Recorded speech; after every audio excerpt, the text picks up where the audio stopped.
शपथ ग्रहण समारोह का ऐलान करके क्या भारतीय जनता पार्टी ने एकनाथ शिंदे को खुली चुनौती दे दी है? क्या एकनाथ शिंदे को अब भारतीय जनता पार्टी महायुति से बाहर का रास्ता दिखा सकती है? क्या महायुति में उद्धव ठाकरे की एंट्री लगभग तय हो गई है? महाराष्ट्र की राजनीति में इस वक्त कई दांवपेच फंसते हुए नजर आ रही हैं। खास तौर पर महायुति में जिस तरीके से सीएम चेहरे को लेकर विवाद बढ़ता जा रहा है, ऐसे में बीजेपी के सामने अब कोई विकल्प भी नहीं बचता है। जहां एक तरफ एकनाथ शिंदे गृह मंत्री अमित शाह के सामने 3 बड़ी शर्तें रख देते हैं, जिसके बिहाफ पे वो सीएम कुर्सी छोड़ने को तैयार है, तो वहीं भारतीय जनता पार्टी अगर उनकी शर्तों को मानती है तो कहीं ना कहीं उसको भी बड़ा झटका लगता हुआ नजर आएगा। जहां भारतीय जनता पार्टी 132 सीटों पर प्रचंड जीत हासिल करती है, उसके बाद 5 निर्दलीय विधायकों का भी समर्थन मिल जाता है, लेकिन इसके बावजूद कहीं ना कहीं सरकार बनाने से बीजेपी हिचकती हुई नजर आ रही है। कारण एक ही शख्स है, वो शख्स है एकनाथ शिंदे। ये वही शख्स है जिन्होंने उद्धव ठाकरे की पार्टी को तोड़कर बीजेपी को समर्थन दे दिया था और महाराष्ट्र में रातों रात सत्ता परिवर्तन करवा दिया था। तो क्या भारतीय जनता पार्टी के मन में एकनाथ शिंदे के लिए डर है कि एकनाथ शिंदे कहीं वही खेला ना हमारे साथ कर दे जो उन्होंने उद्धव ठाकरे के साथ किया था? आखिर क्यों एकनाथ शिंदे की शर्तों पर भारतीय जनता पार्टी राजी नहीं हो रही है? आखिर क्यों एकनाथ शिंदे से भारतीय जनता पार्टी इस वक्त डरी हुई है? भले ही भारतीय जनता पार्टी ने 5 दिसंबर की तारीख का ऐलान कर दिया, जब महाराष्ट्र का नया मुख्यमंत्री चुना जाएगा। महाराष्ट्र का एक अलग मुख्यमंत्री होगा जो एकनाथ शिंदे नहीं होंगे, लेकिन एकनाथ शिंदे जिस तरीके से अपने पैतृक गांव सतारा पहुंचे हैं, उनके तमाम नेता इस बात का दावा कर रहे हैं कि अगले 24 घंटे में कोई बड़ा फैसला ले सकते हैं। क्या वो फैसला इस बात पर होगा कि एकनाथ शिंदे अब सरकार को समर्थन नहीं देंगे? क्या वो फैसला ये होगा कि एकनाथ शिंदे महायुति का साथ छोड़ देंगे? हमें ये नहीं भूलना चाहिए कि एकनाथ शिंदे के सांसद भी हैं, विधायक तो है ही, तो क्या अब केंद्र सरकार भी कहीं ना कहीं खतरे में पड़ सकती है? फिलहाल तमाम मुद्दों पर बातचीत करेंगे। महाराष्ट्र की राजनीति को लेकर हमारे साथ खास सहयोगी नाजमीन जी मौजूद। नाजमीन, आपने देखा कि किस तरीके से महाराष्ट्र में इस वक्त सीएम चेहरे को लेकर दांवपेच फंसता हुआ नजर आ रहा है। खास तौर पर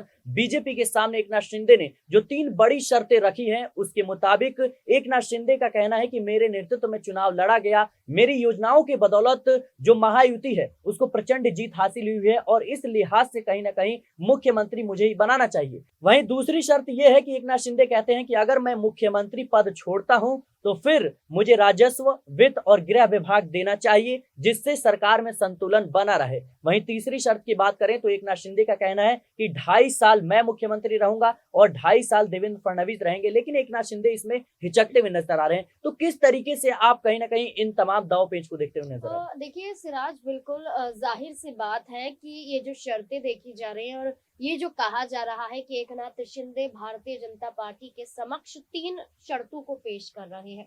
अब इसमें साफ तौर पर जाहिर है कि एकनाथ शिंदे नहीं चाहते हैं कि उन्हें महाराष्ट्र से निकाल दिया जाए। एकनाथ शिंदे नहीं चाहते हैं कि मुख्यमंत्री की कुर्सी उनसे छीन ली जाए। देखिए, मजबूरी में मुख्यमंत्री तो बने थे एकनाथ शिंदे, उस वक्त बीजेपी को सत्ता में आना जरूरी था, क्योंकि बीजेपी लगातार, अगर हम उद्धव ठाकरे की बात करें, बीजेपी कमजोर थी महाराष्ट्र में, क्योंकि उद्धव ठाकरे के सहारे ही बीजेपी सत्ता में आई है। अब एकनाथ शिंदे के सहारे बीजेपी फिर सत्ता में आई थी, लेकिन एकनाथ शिंदे उस वक्त मजबूरी में मुख्यमंत्री तो बने, लेकिन अब वो मजबूती चाहते हैं। वो चाहते हैं कि बीजेपी ने या तो मुख्यमंत्री पद अगर उनसे छीन लिया, बड़े बड़े विभाग भी उनसे छीन लिए, तो साफ तौर पर जाहिर है कि एकनाथ शिंदे के पास बचेगा क्या कि जिसके आधार पर वो बीजेपी के सामने अपनी पार्टी को खड़ा रख सके।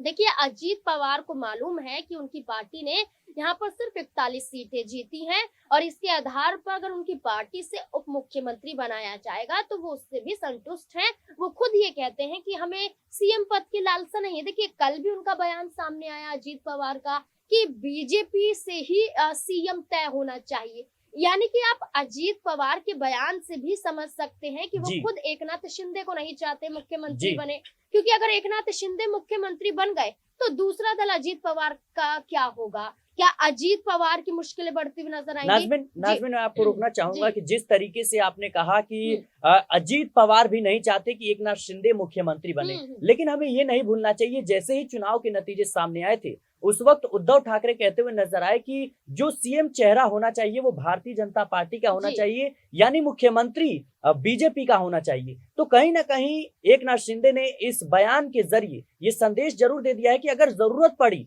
तो हम आपके समर्थन में हैं, हम आपके साथ हैं, लेकिन शर्त यह है कि आप किसी भी कीमत पर एकनाथ शिंदे को मुख्यमंत्री ना बनाएं। और ये बात भारतीय जी। जनता पार्टी भी चाहती है, अजीत पवार भी चाहते हैं, एकनाथ शिंदे भी चाहते हैं, माफ कीजिएगा उद्धव ठाकरे भी चाहते हैं। तो क्या उद्धव ठाकरे के साथ भारतीय जनता पार्टी की कोई पर्दे के पीछे बड़ी डील हुई है, जिसके बिहाफ पे अचानक से भारतीय जनता पार्टी ने ऐलान कर दिया कि 5 दिसंबर के दिन जो मुख्यमंत्री है वो शपथ लेते हुए नजर आएंगे? और देखिए, उद्धव ठाकरे की आप बात कर रहे हैं, खुद 20 सीटें यहाँ पर उद्धव ठाकरे की पार्टी ने जीती है। एक वक्त पर उद्धव ठाकरे को लेकर अगर हम बात करें तो महाराष्ट्र की जनता मराठाओं के रूप में सिर्फ और सिर्फ उद्धव ठाकरे को पसंद करती हुई नजर आती थी।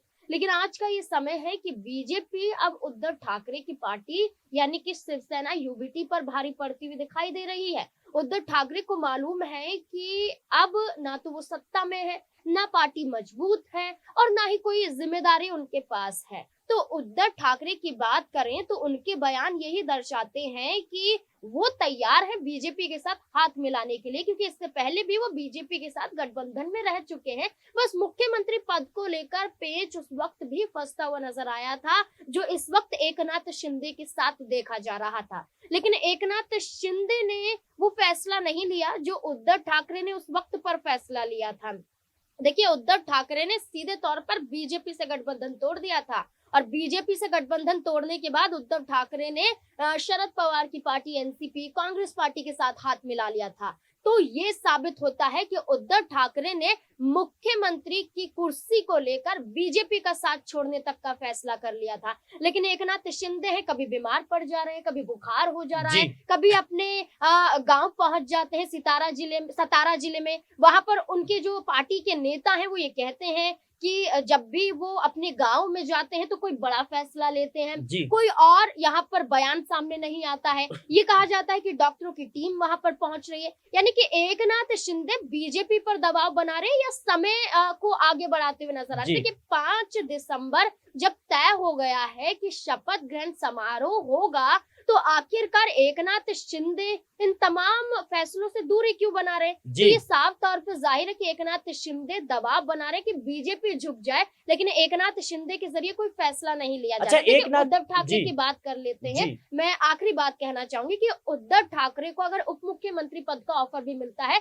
तो बीजेपी के साथ हाथ मिलाने में वो चूकेंगे नहीं, बल्कि बीजेपी के साथ चले जाएंगे। आज ये स्थिति महाराष्ट्र में उद्धव ठाकरे की पार्टी की देखने को मिल रही है। अच्छा नाज़मीन, जिस तरीके से जो खबर निकलकर सामने आ रही है कि कहीं ना कहीं जो एकनाथ शिंदे है उनका कहना है कि अगर भारतीय जनता पार्टी मुझे मुख्यमंत्री नहीं बनाती है, मुझे राजस्व, गृह विभाग और वित्त विभाग नहीं देती है, तो फिर मैं सरकार का बाहर से समर्थन करूंगा। और कहीं ना कहीं जो उनके सांसद है उन पर उस पर जोर देकर कहा गया है कि जो सांसद है वो भी मेरे कह सकते हैं कि बैकफुट से कह सकते हैं पीछे से समर्थन देंगे, यानी महायुति का हिस्सा नहीं होंगे। क्या लगता है आपको कि ये कहीं ना कहीं एक कह सकते हैं खतरे की घंटी है भारतीय जनता पार्टी के लिए? देखिए, बिल्कुल यहाँ पर जब वो शर्तें रख रहे हैं कि 2.5 साल वाली रणनीति को आजमा लेते हैं, अगर आप देवेंद्र फडणवीस को ही चाहते हैं कि वो मुख्यमंत्री बने, तो सिराज साफ तौर पर है कि एकनाथ शिंदे कह रहे हैं कि हम तैयार हैं, लेकिन 2.5 साल के लिए बनाइए आप उन्हें, 2.5 साल के लिए हमें बना दीजिए। लेकिन इसमें बीजेपी को इस बात का एतराज है कि एकनाथ शिंदे के पास भी पावर पहुंच जाएगी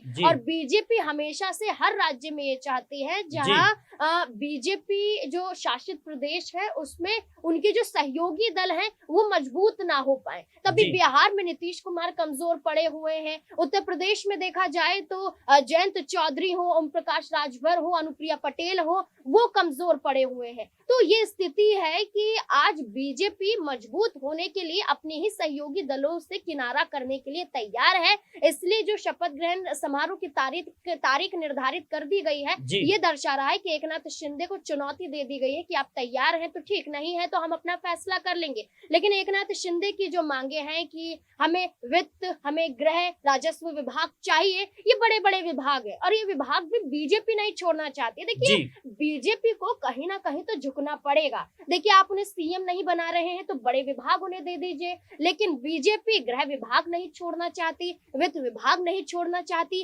सीएम पद नहीं छोड़ना चाहती, तो महाराष्ट्र में सहयोगी दलों के साथ गठबंधन में क्यों है? 137 सीटें अब आपके पास हैं, जाइए किसी और दल के साथ मिल जाइए, लेकिन बीजेपी भी नहीं पीछे हट रही। तो ये साफ तौर पर जाहिर है कि बीजेपी भी कमजोर हो सकती है। देखिए, मैं यहाँ पर एक आखिरी बात कहना चाहूंगी, खुद एकनाथ शिंदे की पार्टी 57 सीटों पर है और ऐसे में देखा जाए तो जो महाविकास अघाड़ी है उनके तमाम दलों को मिला लिया जाए तो 95 सीटें यहाँ पर हो जाती हैं और दोनों अगर साथ में आ जाते हैं तो बहुमत यहाँ पर मिल सकता है। तो कुछ भी हो सकता है। बीजेपी सिर्फ महाराष्ट्र में मजबूत नहीं है बल्कि अधिकतम सीटों पर है, लेकिन कोई भी सहयोगी दल उनसे अलग हटता है तो बड़ा खेल बीजेपी के साथ भी खेला जा सकता है। इसलिए एकनाथ शिंदे बड़ी पार्टी बीजेपी के बाद बने हुए हैं, इसलिए बीजेपी एकनाथ शिंदे को मनाने में जुटी हुई है। एकनाथ शिंदे बीजेपी पर दबाव बना रहे हैं, लेकिन दोनों की तरफ से कोई फैसला नहीं लिया जा रहा है। तो आप समझिए कि महाराष्ट्र में अगर एक पक्ष भी भावी हो गया तो सरकार यहाँ पर सत्ता में जो सरकार आएगी वो यहाँ पर बदली भी जा सकती है। बिल्कुल, आप बीजेपी की बात कर रहे हैं, ऐसा ना हो कि एकनाथ शिंदे उद्धव ठाकरे के साथ हाथ मिला ले और महाविकास अघाड़ी की सरकार बन जाए। ऐसा ना हो कि उद्धव ठाकरे बीजेपी से हाथ मिला ले और यहाँ पर वो सरकार बनती हुई नजर आए। देखिए, कुछ भी हो सकता है, लेकिन ये सब निर्भर है विधायकों के ऊपर और विधायकों की संख्याओं के ऊपर। और साफ तौर पर जाहिर है कि विधायकों की संख्या यहाँ साफ तौर पर दर्शाती है कि बड़ा खेल हो चुका है और ये दर्शाता है कि अब महाराष्ट्र में किसी न किसी पार्टी को तो झुकना पड़ेगा। हाँ जी बिल्कुल दर्शकों, इस वक्त महाराष्ट्र में लगातार जो दांवपेच है वो कहीं ना कहीं बीजेपी खेलती हुई नजर आ रही है और जाहिर सी बात है कि जिस तरीके से 132 सीटें जीतने के बाद 5 जो निर्दलीय हैं वो समर्थन दे देते हैं भारतीय जनता पार्टी को और सिर्फ जरूरत है बीजेपी को सरकार बनाने के लिए 8 विधायकों की। और कहीं ना कहीं बीजेपी को जो है अजीत पवार का समर्थन भी प्राप्त है। अजीत पवार के पास 41 विधायक हैं, तो ऐसे में कहीं ना कहीं बीजेपी फिर भी अजीत पवार को लेकर के आश्वस्त नहीं है। जाहिर सी बात है कि जिस तरीके से अजीत पवार पहले भी पलटी मार चुके हैं उस पर कहीं ना कहीं बीजेपी को भरोसा नहीं है। इसी वजह से एकनाथ शिंदे के साथ जो है बीजेपी जाना चाहती है, किसी भी कीमत पर गठबंधन नहीं तोड़ना चाहती। लेकिन एक बार फिर से जब बीजेपी ने ऐलान कर दिया है कि 5 दिसंबर की तारीख कहीं ना कहीं जो तय कर दी गई है कि उस दिन सीएम पद का चुनाव होगा, सीएम पद का शपथ ग्रहण समारोह होगा, तो देखना होगा कि भारतीय जनता पार्टी के खिलाफ क्या एकनाथ शिंदे कुछ बड़ा फैसला लेने वाले हैं। क्या एकनाथ शिंदे महायुति से अब अलग हो जाएंगे? क्या एकनाथ शिंदे बीजेपी का खेल बिगाड़ने वाले हैं? ये तमाम सवाल हैं जिनके जवाब अभी जानने जरूरी हैं। फिलहाल के लिए इस रिपोर्ट में इतना ही। इस रिपोर्ट को लेकर आप